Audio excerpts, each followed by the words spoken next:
Welcome back to Rapture Tales. Don't forget to like, subscribe, and get ready for another story you won't forget. Let's dive back to the story. The morning Lila Bennett arrived at the Blackwell estate. The Atlantic stretched endlessly behind the cliffs like a sheet of hammered silver, restless under the pale light of dawn. The mansion itself did not look like a home but declaration, limestone pillars rising 3 stories high. Iron balconies curved with deliberate elegance, windows tall enough to swallow entire sunsets. Even the gravel beneath her shoes sounded expansive. Lila tightened her grip on the modest suitcase she had carried through 3 bus transfers and a commuter train, reminding herself that intimidation was a luxury she could not afford. She had not come here to admire wealth. She had come here to survive it. Growing up in a narrow Pennsylvania row house with peeling paint and a mother who stitched wedding gowns late into the night, had taught her that endurance was quieter than desperation. She straightened her posture before ringing the service entrance bell, determined that no one would mistake her humility for weakness. Sophia Navarro opened the door with the measured calm of someone who had spent decades navigating the invisible machinery of power. Her dark hair was pinned into a flawless twist, and her eyes carried the alertness of a strategist rather than a housekeeper. She assessed Lila in one sweeping glance, not unkind but precise. Inside, the estate hummed with silent coordination. Polished floors reflecting chandeliers, distant vacuum motors whispering across carpets thicker than any mattress Lila had ever owned, and staff moving with disciplined efficiency. Sophia spoke quietly but directly, outlining expectations without softening them. The Blackwells prized discretion above all else. Mistakes were remembered longer than loyalty. Yet beneath her professionalism lingered a trace of protectiveness. As she led Lila through corridors lined with modern art worth more than entire neighborhoods, she added, almost gently, that the house would feel less like a workplace and more like weather, unpredictable, sometimes harsh, but survivable if one learned its patterns. Lila listened carefully, memorizing routes, routines, and unspoken hierarchies. Adaptability had always been her sharpest tool.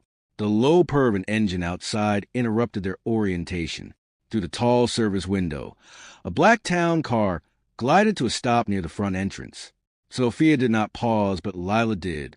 A man stepped out, tall, composed, his charcoal suit cut with such precision it seemed engineered rather than tailored. Adrian Blackwell did not rush. People adjusted themselves around his pace. He spoke into his phone with calm authority about a shipping merger, his tone devoid of theatrics, yet impossible to ignore. For a fleeting second, he glanced toward the side of the house, not directly at her, but near enough that Lila felt a strange sensation of being measured by gravity itself. Then he disappeared inside, and the moment dissolved as if it had never existed. Sophia resumed walking, but she did murmur one thing. That was the air, and proximity to him tended to rearrange lives. Lila nodded, though she could not have explained why the air suddenly felt charged. She unpacked her suitcase in a modest staff room overlooking the hydrangea garden and told herself firmly that men like Adrian Blackwell belonged to another universe entirely. Yet somewhere deep within her intuition, that quiet compass that had guided her through every hardship, she sensed that her life had just tilted, ever so slightly, toward an unknown horizon. Miles away in Manhattan, Adrian stood inside a glass-walled boardroom, suspended high above the river, the city spreading beneath him like circuitry. Numbers flickered across the presentation screen, but his attention lingered on the subtle tension threading through the executives seated around the table. At the head sat Reginald Blackwell, whose silver hair and surgical gaze made him seem less like a father and more like an institution. Reginald spoke about expansion into European energy markets with the certainty of a general describing inevitable victory. When Adrian contributed, his analysis was sharp enough to shift the room's momentum, yet approval from his father came only as a brief nod, acknowledgement without warmth. Success, Adrian had learned early, was simply the minimum requirement for belonging. After the meeting, Reginald requested a private word. He delivered the news with transactional clarity. Adrian's engagement to Victoria Halston would be formally announced within the quarter. The union would stabilize investor confidence and merge 2 dynasties whose influence stretched across continents. Adrian listened without interruption, though a faint pressure tightened behind his ribs. Victoria was intelligent, poised, and socially flawless, a partner chosen by logic rather than affection. He agreed, because disagreement had never altered outcomes in this family. Yet as he left the tower, the city noise rising to meet him, he felt a peculiar hollowness that accompanied every milestone already mapped out before he could desire it. That evening, the town car carried him back to the Hamptons under a sky streaked violet and gold. The estate glowed softly against the darkening coast, a monument to generational ambition. Inside, Eleanor Blackwell greeted him with a warmth that subtly resisted the chill her husband cultivated. She studied his face long enough to sense the strain beneath his composure, but chose not to confront it directly. Instead, she spoke of the upcoming charity gala, an event requiring both their presences, and reminded him that influence was most effective when paired with grace. Adrian appreciated that his mother understood the cost of appearances, even if she rarely challenged him openly. Later, alone in his study, he poured a drink and stared out toward the restless ocean. The life ahead of him was vast, controlled, and impeccably structured. Yet he found himself wondering, not for the first time, whether destiny could feel like a cage precisely because its bars were made of gold. Preparations for the gala transformed the estate into a choreography of urgency. Floors threaded white orchids through stair railings, chefs tested menus with near-scientific precision, and event planners glided across marble floors whispering into headsets. Lila absorbed it all with steady curiosity. Tasks that might have overwhelmed someone else energized her. Organization gave her a sense of authorship over chaos. When an elderly guest arrived early and nearly collapsed from dizziness near the terrace steps, Lila reacted instinctively, guiding her to a chair, summoning water, and elevating her feet exactly as she had once done for her mother during a summer heat wave. The gratitude in the woman's eyes mattered more than the approving glance Sophia later offered. During the reception, dressed in a simple but impeccably pressed uniform, Lila moved among gowns that shimmered like liquid and tuxedos cut from midnight itself. Many guests barely noticed staff, yet invisibility granted her a peculiar freedom to observe. She watched how wealth altered posture, how people leaned into conversations as if proximity to power could be inhaled. When Victoria Halston entered, conversation subtly rearranged around her. Her beauty was architectural, every detail curated. Catching sight of Lila assisting a guest near the champagne tower, Victoria's gaze lingered just long enough to signal that she catalogued everyone within her orbit. A small spill threatened to cascade into embarrassment when a waiter stumbled. Lila intercepted it gracefully, preventing a scene. Adrian, witnessing the recovery, approached afterward and thanked her in a voice low enough to avoid spectacle. Their exchange lasted less than a minute, yet carried an ease that surprised them both. Two strangers speaking without the usual social choreography. Later, a quartet played beneath lantern light, while the tide whispered against the cliffs. Adrian stepped onto a quieter balcony to escape the density of expectation, and found Lila there, ensuring the heaters functioned. Instead of retreating, she met his presence with calm professionalism.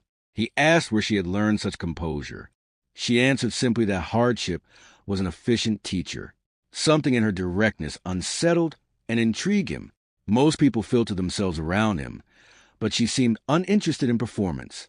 As laughter drifted from the ballroom, Adrian felt an unfamiliar lightness, a fleeting sensation that he was being seen without the armor of a surname.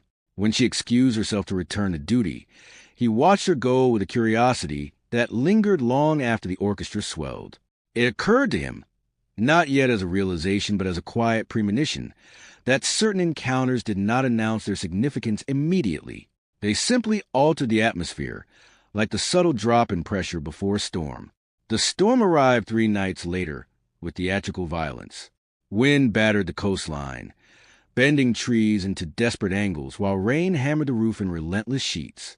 A sudden power outage plunged half the estate into darkness, just as several important guests remained overnight due to weather advisories. Panic traveled faster than lightning, but Lila's voice cut through it with practical clarity. She organized candles, redirected staff to consolidate guests into safer wings, and reassure a frightened child whose parents were stranded on a delayed flight. Sophia watched with quiet pride as the newest employee moved like a seasoned coordinator. Adrian descended from his study when emergency generators flickered inconsistently. He found Lila near the grand staircase, mapping out which corridors retained backup lighting. Their collaboration unfolded naturally. He he leveraging logistical knowledge of the estate's infrastructure, she orchestrating human movement with surprising authority. At one point, thunder cracked so loudly it silenced the entire house. They paused, exchanging a look that carried both adrenaline and something less definable, a shared exhilaration at confronting disorder together. Near midnight, when the storm finally began to retreat, they sat briefly in the lantern-lit kitchen while waiting for confirmation that full power would return. Without the usual layers of formality, conversation drifted into unexpected territory. Her mother's resilience, his complicated inheritance, the strange loneliness that could exist even within abundance. Neither spoke too much. What mattered was the ease between sentences. When the lights surged back to life, reality reasserted itself. Yet the intimacy of that hour lingered like warmth after cold rain. As Lila rose to resume her duties, Adrian realized he had not thought once about mergers or expectations during their conversation. It unsettled him, and quietly it relieved him. Days later, Adrian entered a private library and discovered Lila perched near the ladder, absorbed in a dense volume on investment strategy. Instead of embarrassment, she met his surprise with composed honesty. She explained that understanding money meant understanding the forces that shape people's choices. Rather than reprimand her, Adrian asked what she thought of the author's thesis. The discussion that followed was less teacher and student than intellectual sparring. She challenged assumptions. He countered with experience. By the time they noticed the hour, both felt the rare satisfaction of being mentally matched. Their conversations became an unspoken ritual, brief but electric exchanges amid the estate's routines. Adrian began leaving articles on the side table.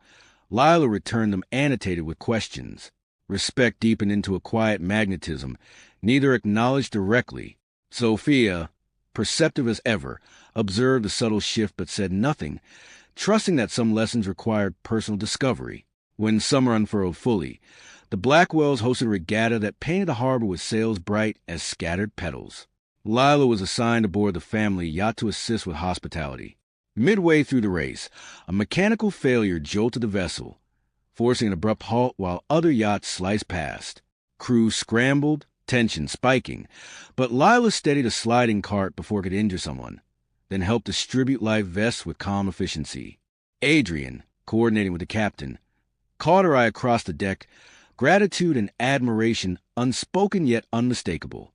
Stranded briefly on open water, they stood side by side as the wind tugged at their hair, laughter escaping them at the absurdity of perfection interrupted. It was there, framed by endless blue, that the distance between employer and employee began dissolving into something far more precarious. The first time Adrian stepped onto the staff rooftop after hours, the city shimmered faintly in the distance, and music spilled from a small speaker balanced on a crate.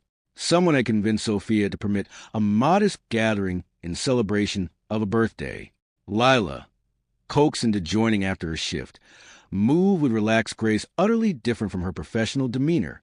When Adrian appeared, conversations faltered, yet he waved away the stiffness, insisting he sought only a breath of normalcy.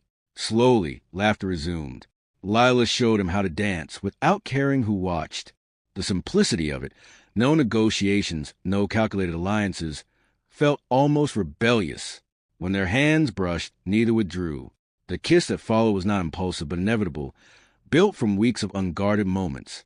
Under the open sky, titles seemed irrelevant. They began meeting in the state's greenhouse, a lush sanctuary fragrant with jasmine. Adrian spoke of reshaping the company once leadership passed to him, promising that his future would be self-authored. Lila listened, hope unfurling cautiously. Yet unseen currents gathered. Reginald noticed Adrian declining certain social invitations. Victoria detected emotional distance with the precision of someone accustomed to control. Surveillance within powerful families rarely announced itself. It simply tightened. At a boardroom luncheon weeks later, Reginald accelerated the engagement announcement, praising Victoria before investors whose approval mattered more than affection. Lila overheard fragments while delivering documents, each word striking with quiet devastation. That night, Adrian insisted it was strategy, temporary theater to secure stability before he could alter course. She wanted to believe him. Belief, after all, is love's most vulnerable act. But the machinery of legacy had already begun grinding. Security footage revealed Adrian entering staff corridors at improbable hours. Reginald confronted him with icy restraint, presenting a choice stripped of sentiment: preserve the dynasty or forfeit it entirely. For the first time, Adrian hesitated, not because he lacked feeling, but because fear whispered of consequences vast enough to crush more than himself. In that hesitation, the path tilted toward tragedy. Winter edged into gardens when Adrian asked Lila to meet him in the glass-walled conservatory. His expression carried a distance she recognized instantly yet could not accept.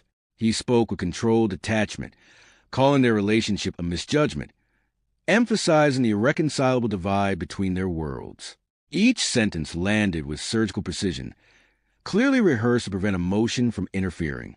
Lila stood very still, absorbing the fracture as one might endure a sudden drop in temperature. She did not plead. Dignity anchored her even as something inside her shattered. By morning, her employment had been terminated with polite efficiency.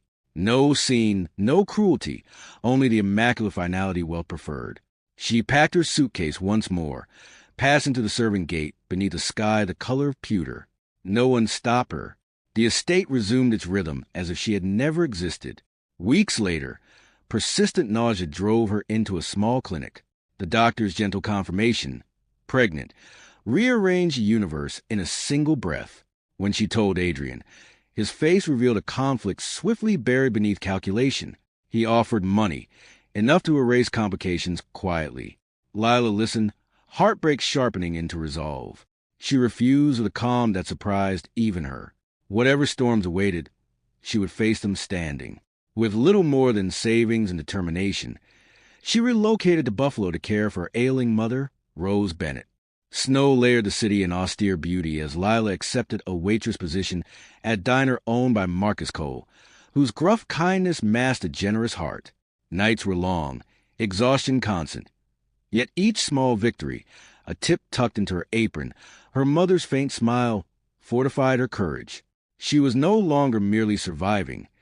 She would prepare and protect a life that had already begun transforming her from within.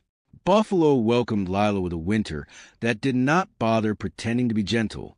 Snow layered itself over sidewalks in thick, stubborn ridges, and the wind off Lake Erie carried a bite sharp enough to make breathing feel like work. Yet hardship had never frightened her as much as helplessness once had.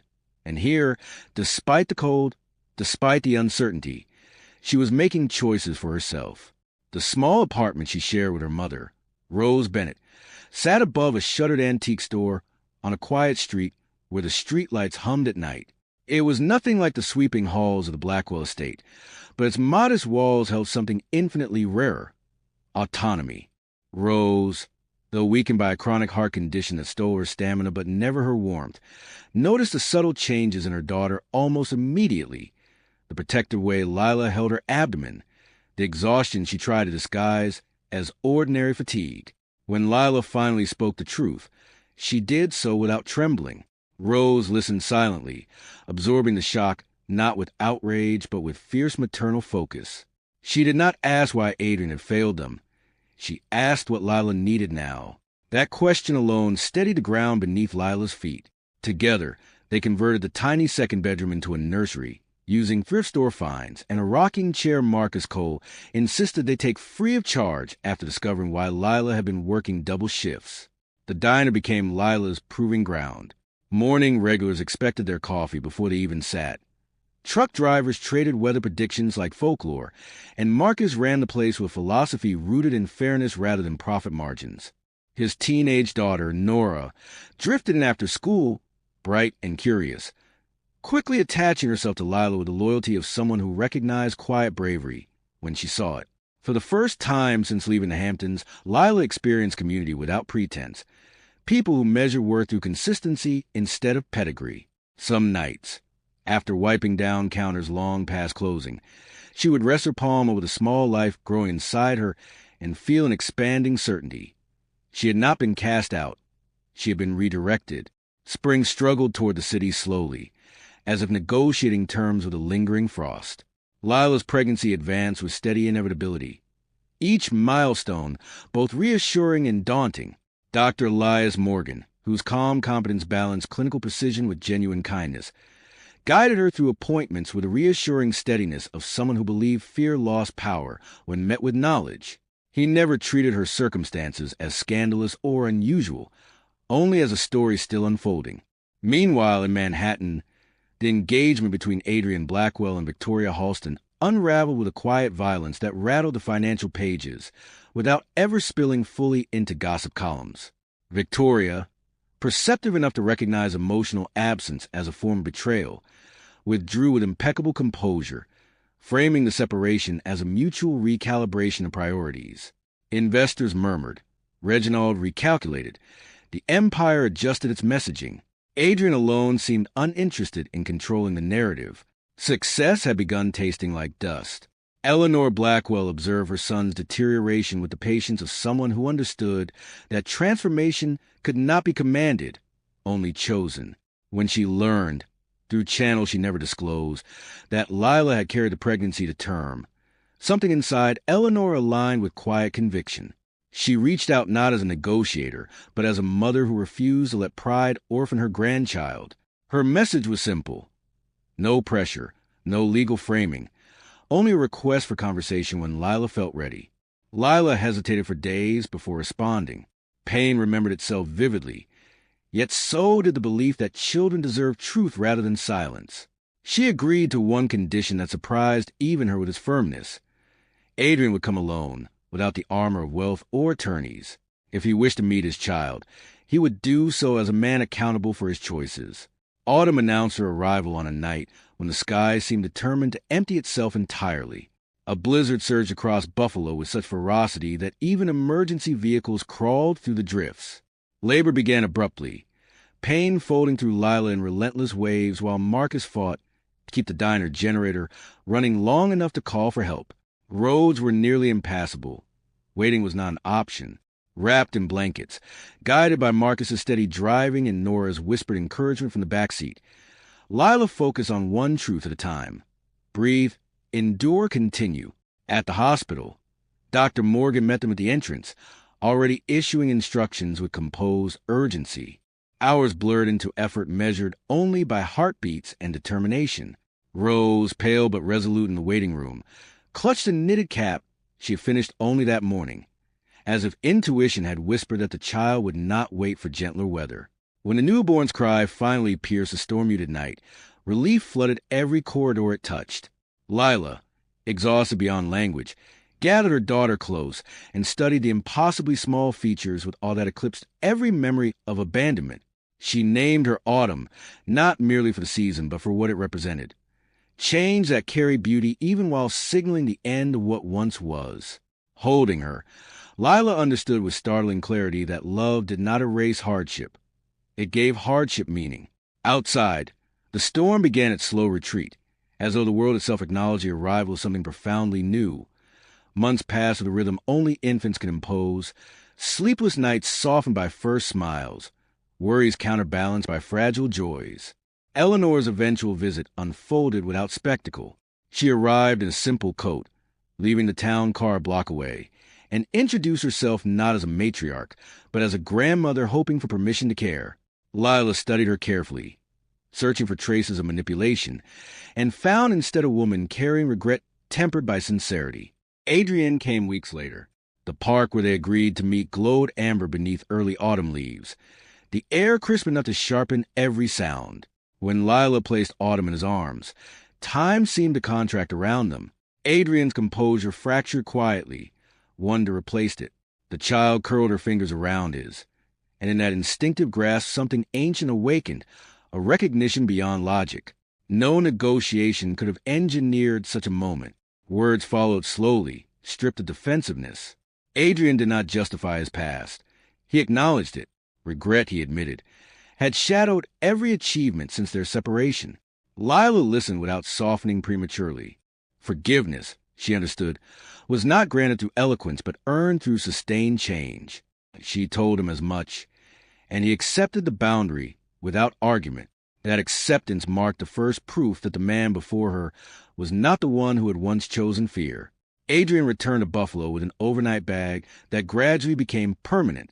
He rented a modest apartment overlooking a street far removed from Manhattan's relentless polish, and accepted a position at a regional logistics firm where no one bowed to his surname. The adjustment was neither graceful nor immediate.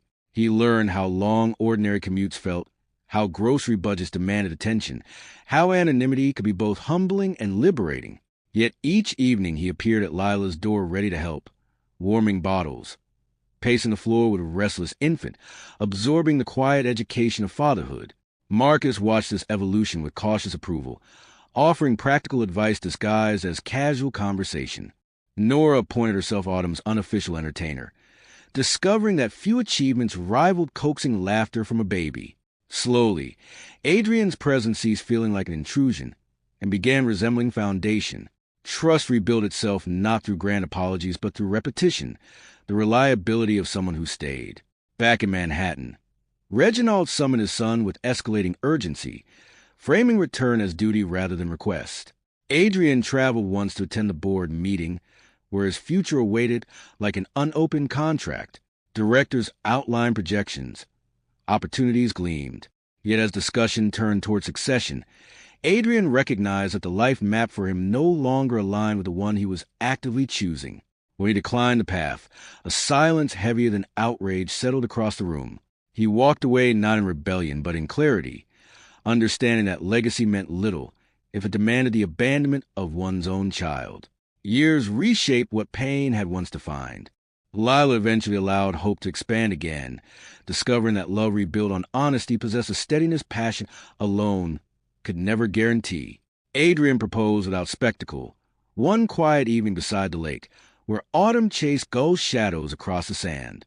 The ceremony that followed months later gathered only those who had witnessed their hardest seasons, Rose radiant despite fragile health, Marcus pretending indifference while wiping suspicious moisture from his eyes, Nora scattering petals with theatrical seriousness, and Eleanor watching with the serene satisfaction of someone who had waited for grace to outlast pride.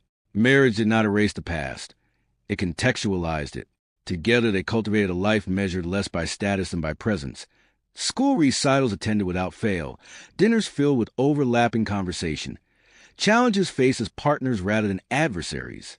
Adrian built a consulting practice grounded in ethical investment, determined that prosperity should never again require the silencing of conscience.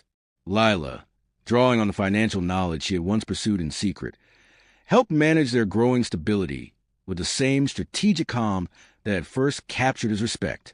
On an anniversary years later, as twilight softened the edges of their home and laughter drifted from the backyard where Autumn played with a younger sibling, Lila allowed herself a long, reflective breath. The path behind them had twisted through betrayal, endurance, humility, and forgiveness, terrain she would never have chosen yet no longer wished away. Hardship had forged resilience. Love had given it direction. Watching Adrian lift their daughter high enough to touch the low branches, she understood something with luminous certainty. The greatest fortunes were not inherited or negotiated.